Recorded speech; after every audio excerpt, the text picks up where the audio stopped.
Michelle Rempel. I'm sorry. I don't even know where to start this. There's a specific analogy that I want to make to our previous topic. Yeah. I guess I'll just make that, and then we'll fill in the blanks after. Okay. So Michelle Rempel made a big show on Tuesday of getting right with the Pierre Poilievre version of the party, basically. Yeah. And then the next day, she writes a very Patrick Brown-ish op-ed in the National Post. Yeah. So it's just another example of another conservative saying, no, guys, I'm true blue for real this time. And then the next day, they're just no, not really. I was kind of kidding about that stuff. And I guess describe what she did, the woke shit saga that you beautifully illustrated in ThePennant.ink. Thank you. I have to confess, I'm very proud of those 2 articles. So I wrote 2 articles about Michelle Rempel on the site. You can check it out, pennant.ink.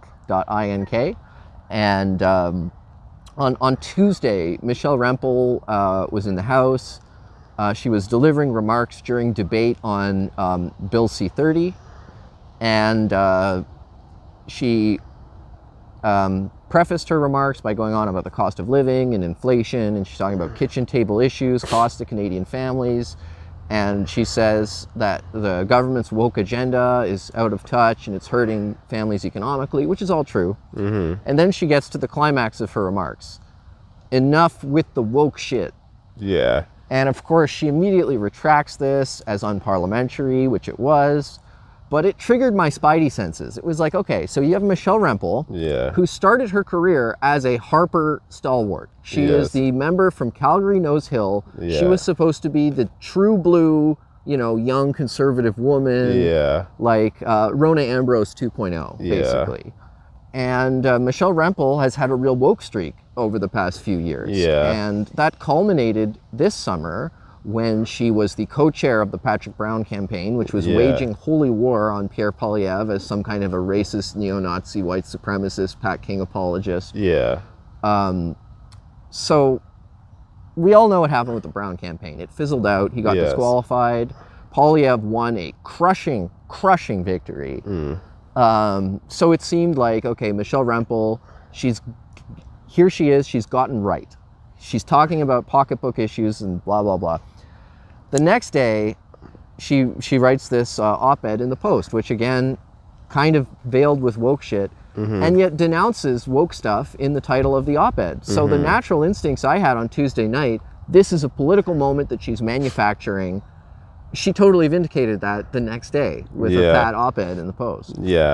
At any rate, this is all to say, you have to be very careful with Canadian conservatives because they're conservative 1 minute and then they will woke out on you the next minute, all while condemning, woke culture, cancel culture, whatever. It was just such a bizarre op-ed because, the text of it was kind of solid. Most it did of it have was fine. Some allusions to woke stuff and kind of,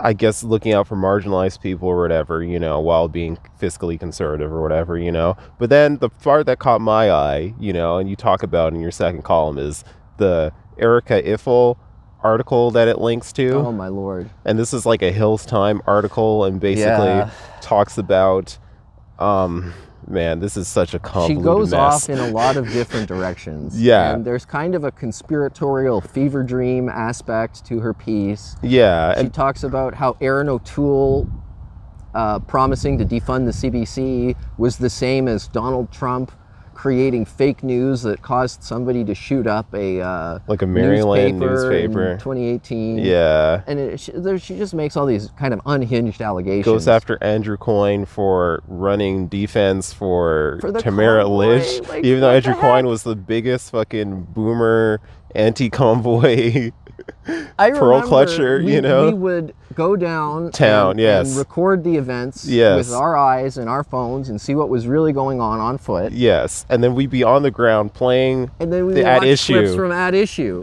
on our phones, and Andrew Coyne is just Raj being to the right of Andrew Coyne. Yes, I was what the hell are we watching? Yeah, but apparently to this reporter Erica Iffel, Andrew Coyne is a convoy apologist. He's Pat King. He's the leader of the Tamara Lich fan club. And that is bad for women journalists, apparently, and basically this article that Iffel wrote was inspired by these harassment messages, threats of assault and other things that her and her female journalist colleagues have been getting. And, which, to be clear, we unequivocally condemn. Yeah, of course, But these type of articles, or not even articles, these campaigns where, they've lobbied the Ottawa police and the different police services, you know what I mean? Fucking Pierre Poilievre wanting to defund the CBC is apparently like toxic misogynistic rhetoric.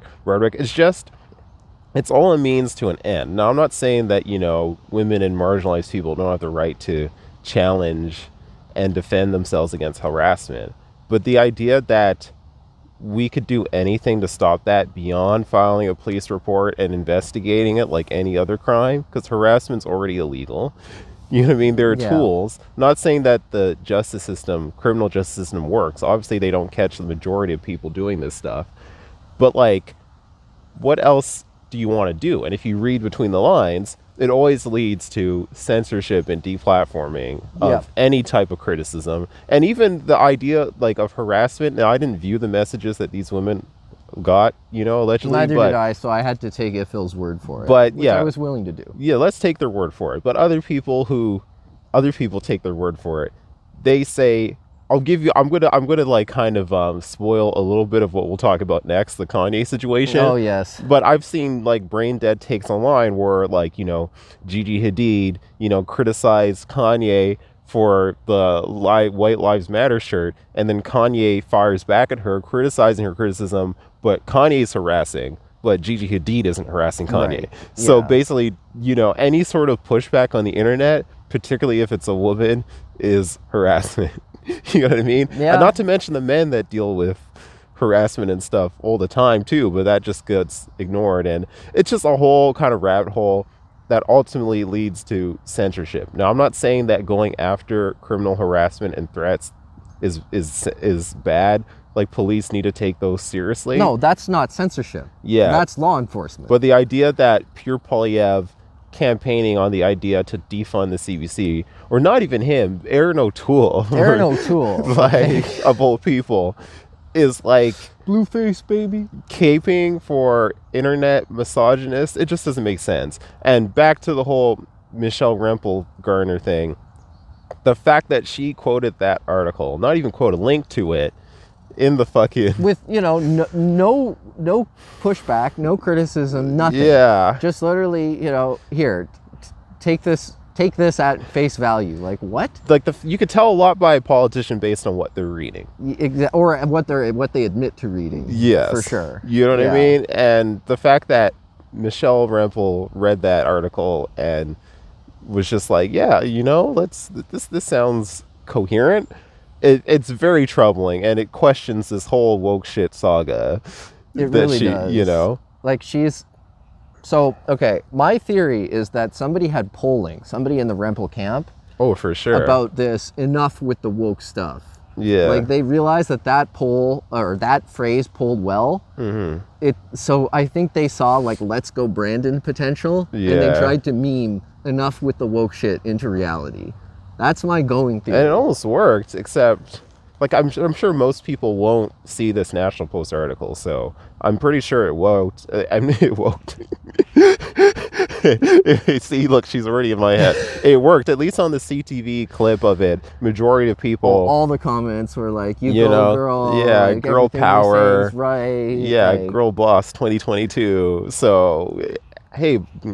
I'll give you a golf clap for that. I scrolled through those comments, and I actually wrote a comment on the Pennant account that turned into my original article on Michelle Rempel. Oh, really? What was the comment? I don't know exactly, but as I said, it turned into the article. Oh, okay. So anything I said in the comment, I ultimately said in a more elaborate way in the article, but it's because I was reading the comments, and I was just so shocked that every single comment, and I mean, I knew most of them would be positive, but I was expecting at least one person would be I don't know, saw guys, a couple. Remember what she was doing back in June? I saw two of them that were calling into question, but the overwhelming majority was girl power 2022. And again, 80 to 90% of what she said was accurate. Yeah. And deserve to be said. So we're not criticizing Michelle Rempel for being wrong about everything, like, not at all. We're not criticizing the message, we're criticizing the messenger. The messenger and the messaging and the whole kind of stunt atmosphere. Yeah, that's what I wanted to ask. Do you think the whole woke shit slip up was genuine? Because if it was, she's a pretty good... If it wasn't, she's a pretty good actress. I think she retracted it so quickly. That's the thing.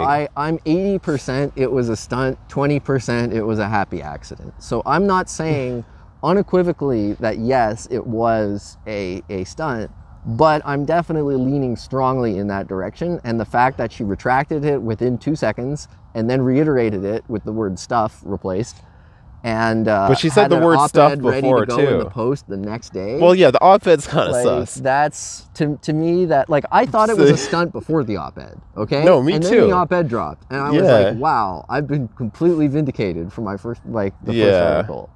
No, it definitely was a stunt. I'm just saying the word shit. Was that a stunt? Because she says stuff before in the beginning of the speech, and then she slips into shit. I'm inclined to believe it was a stunt. The whole thing. Because, again, she wouldn't have gotten any attention from this if she had not just said woke. Shit. Yeah. She would have gotten a few, like, the conservative YouTube, like, CPAC gang would have been like, yeah, Michelle Rempel, but that would have been it. But because she used unparliamentary language, and the Post had the emergency article about, unparliamentary language alert, and it's like, they knew what they were doing. They realized that if they just said shit, they're going to get media coverage. Yeah. No, you're right. Like, she's a really good actress then. Like, I think she should change her career. She's a better actress than politician then, if that's the case. Well, I said at the end of the first article that I think she would be a good mayor of Calgary. I'm going to stick by that. As far as Plan B careers for Michelle Rempel, I think landing there makes sense. Yeah, because remember the whole running for premier thing we talked about last time. Yeah, like, she would have been running as Jason Aaron O'Toole Kenny against Danielle Smith. Like, so that's not happening. She's not going to be premier of Alberta. Calgary, the fact that they elected their second quote-unquote progressive. Yeah. Or did they? I know Edmonton elected a woke mayor. The woman, the woman mayor. Who's that woman? I forget her name. I forget her name too, but I know who you're talking about. I don't know who Calgary elected. They also elected, I believe, a female mayor. Really? Yeah. Let's see. Mayor of Calgary. Who is the mayor of Calgary? Oh yeah, it is her, Jyoti Gondek. Yeah, that's what I was thinking of. Right. Yeah. Yeah. Okay. So obviously she's going to be the mayor of Calgary for at least a couple more years. Yeah. But I think logically, like, I don't know, 2024, 2025, whenever it is a logical time for Michelle Rempel to run for mayor of Calgary. Yeah, for sure. I could see that. Yeah. And yeah, she would definitely be, would you even say she's to the right of Nenshi and this current lady? I don't even know. Nenshi might be to the right of her. So I will say some nice things about Michelle Rempel now. Yeah. Because again, I want to be clear. I don't hate this woman. I don't have a vendetta against her. I don't really have a problem with her. I think she's intelligent. I think she's capable. She's generally pretty good on economic stuff. Yeah, like oil. Like, she actually is, in a lot of ways, a standard issue Alberta conservative. Yeah. She just drags all of this Patrick Brown, Ottawa bubble, Laurentian bullshit into that Alberta conservative mold. Yeah. So when I say, like, Michelle Rempel, she's a fake conservative, like, I don't mean that fully or in, like, every way. No. But, and we're not saying that you need to be 100%, like, trad wife, social conservative. Oh, God, no. To be a real conservative. Because the one thing I'll give her credit on is, like, she led the movement, or she was part of the movement led by, I guess, the Young Conservatives. This is years back, where they changed the constitution of the Conservative Party of Canada to remove them being against gay marriage or whatever. It was some anti-gay article in their constitution that they removed, so they became officially a pro-gay party, which I think was just like a, what do you call it, no-brainer kind of thing. Like, literally, if you look at the history of the CPC, it's basically run by gays anyway.